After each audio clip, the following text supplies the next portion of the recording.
Si le monde entier peut suivre aussi précisément le Tour de France, c'est grâce à une équipe de plus sur la route, celle des motards de la Grande Boucle.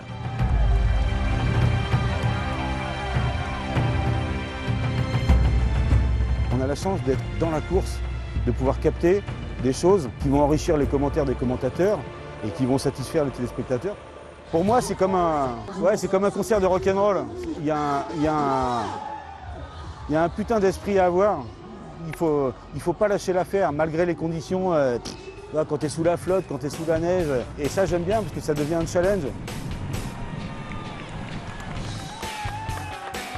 Pour filmer le Tour de France, France Télévisions met à ma disposition 5 moto-images. Ils ont un rôle vraiment de proposition.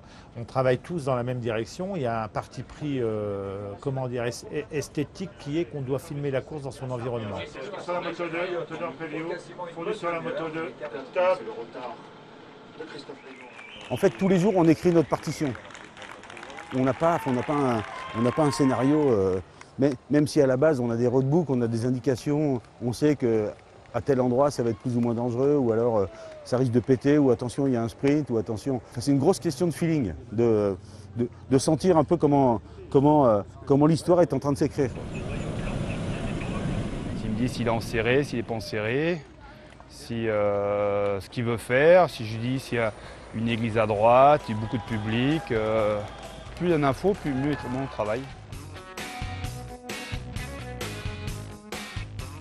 La seule fois où ça m'est arrivé de prendre conscience que j'étais dans une situation qui pouvait être dangereuse, c'était derrière Jens Voigt.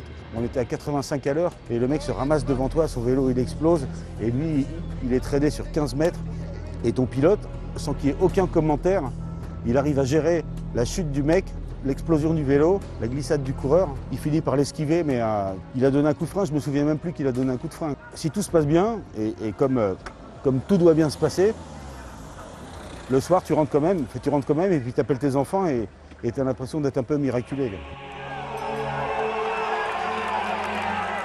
C'est vrai qu'il y a des moments particuliers où quand tu te retrouves dans une ascension de col, que tu as juste 1,50 m de voie dégagée devant et que le public se barre au dernier moment, que tu es derrière un coureur, tu as envie d'arrêter le temps, de descendre de la moto et puis d'aller à côté des mecs et de faire parce que il y a quand même un truc magique, quoi.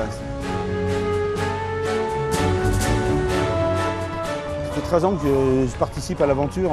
La première année, je suis arrivé là-dedans sans même savoir si je serais capable de tenir 3 semaines. Et là, si demain on me dit tu dégages, je pleure. Je pleure.